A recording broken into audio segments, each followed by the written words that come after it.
నమస్తే. ఇటీవలి కాలంలో వయసుతో సంబంధం లేకుండా చాలా మందిలో హై బీపీ సమస్య విపరీతంగా పెరుగుతోంది. ముఖ్యంగా యువతలో ఈ ట్రెండ్ ఎక్కువగా కనిపిస్తోంది. అయితే బీపీ పెరిగినప్పుడు వచ్చే ప్రాథమిక లక్షణాలను చాలా మంది గుర్తించలేకపోతున్నారు. వారిలో ఎక్కువ మంది తరచుగా తలనొప్పితో బాధపడుతూ ఉంటారు. కానీ దానిని సాధారణ అలసట, ఆఫీస్ ఒత్తిడి లేదా నిద్రలేమి కారణంగా భావించి పెయిన్ కిల్లర్స్ వేసుకొని నిర్లక్ష్యం చేస్తూ ఉంటారు. కానీ పదే పదే వచ్చే తలనొప్పులు అనేవి శరీరం లోపల ఏదో పెద్ద ఆరోగ్య సమస్య ఉంది అనడానికి బలమైన హెచ్చరిక సంకేతం కావచ్చు. ఇది మీ రక్తపోటు ప్రమాదకరంగా పెరిగింది అనడానికి ఒక ముఖ్యమైన సూచన.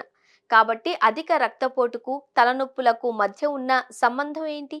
ఎలాంటి లక్షణాలు కనిపిస్తే వెంటనే అలర్ట్ అవ్వాలి అనేది చూద్దాం.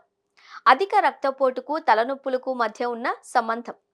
వైద్య నిపుణుల ప్రకారం ప్రతి తలనొప్పి కూడా అధిక రక్తపోటు వల్లే వస్తుంది అని అనుకోకూడదు. మైగ్రేన్లు, మానసిక ఒత్తిడి, శరీరంలో నీటి శాతం తగ్గడం, సరైన నిద్ర లేకపోవడం వంటి అనేక ఇతర కారణాల వల్ల కూడా తలనొప్పులు రావచ్చు. అయితే శరీరంలో రక్తపోటు సాధారణ స్థాయి కంటే విపరీతంగా పెరిగినప్పుడు అది తలలోని రక్తనాళాలపై తీవ్రమైన ఒత్తిడిని కలిగిస్తుంది. దీనివల్ల కొంతమందికి విపరీతమైన తలనొప్పి వచ్చే అవకాశం ఉంది. అందువల్ల కేవలం తలనొప్పిని బట్టే మీకు అధిక రక్తపోటు ఉంది అని సొంతంగా నిర్ధారించుకోవడం సరికాదు. మీకు గనుక తరచుగా తలనొప్పి వస్తూ ఉంటే దానికి అసలు కారణం ఏంటో తెలుసుకోవడానికి ఒకసారి బీపీ పరీక్షించుకోవడం చాలా ముఖ్యం. ఈ లక్షణాలు కనిపిస్తే అస్సలు లేట్ చేయొద్దు. మీకు తరచుగా తలనొప్పి రావడంతో పాటు ఈ లక్షణాలలో ఏ ఒక్కటి కనిపించినా సరే ఏమాత్రం ఆలస్యం చేయకుండా వెంటనే డాక్టర్ను సంప్రదించి మీ బీపీని చెక్ చేయించుకోవాలి.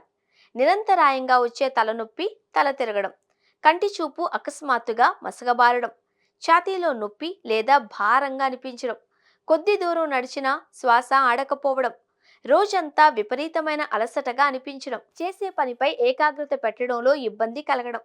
దీనితో పాటు మీ కుటుంబంలో ఎవరికైనా ఇది వరకు అధిక రక్తపోటు, మధుమేహం, ఊబకాయం లేదా గుండె సంబంధిత సమస్యల చరిత్ర ఉంటే మీరు మరింత జాగ్రత్తగా ఉండాలి.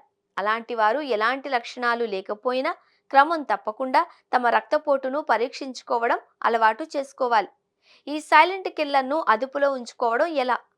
వైద్య శాస్త్రంలో అధిక రక్తపోటును సైలెంట్ కిల్లర్ అని పిలుస్తారు. ఎందుకంటే ప్రారంభ దశలలో ఇది గుట్టు చప్పుడు కాకుండా శరీరం లోపల ముదురుతుంది తప్ప బయటకు ఎలాంటి స్పష్టమైన లక్షణాలను చూపించదు. నిర్లక్ష్యం చేస్తే ఇది మెదడు, గుండె, కిడ్నీలను పూర్తిగా దెబ్బతీస్తుంది. దీని బారిన పడకుండా ఉండడానికి నిపుణులు కొన్ని ముఖ్యమైన సూచనలు చేస్తున్నారు. ఉప్పు తగ్గించండి. మీ రోజువారీ ఆహారంలో ఉప్పు పరిమాణాన్ని వీలైనంత వరకు తగ్గించుకోవాలి. పచ్చళ్ళు, అప్పడాలు, జంక్ ఫుడ్కు దూరంగా ఉండాలి. ఆరోగ్యకరమైన ఆహారం, తాజా పండ్లు, ఆకుకూరలు, కూరగాయలతో కూడిన సమతుల్య ఆహారాన్ని డైట్లో భాగం చేసుకోవాలి. క్రమం తప్పని వ్యాయామం, రోజుకు కనీసం 30 నిమిషాల పాటు వాకింగ్, రన్నింగ్ లేదా ఏదైనా శారీరక శ్రమ ఉండేలా చూసుకోవాలి. ఒత్తిడి, నిద్ర, మానసిక ఒత్తిడిని తగ్గించుకోవడానికి యోగా లేదా మెడిటేషన్ చేయాలి.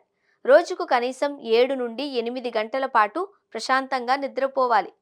చెడు అలవాట్లకు నో. ధూమపానం, మద్యపానం అలవాట్లను పూర్తిగా మానుకోవడం గుండె ఆరోగ్యానికి ఎంతో మంచిది. మందుల వాడకం, ఒకవేళ మీకు ఇప్పటికే బీపీ ఉన్నట్లయితే డాక్టర్ సూచించిన మందులను ఒక రోజు కూడా మిస్ చేయకుండా క్రమం తప్పకుండా వేసుకోవాలి.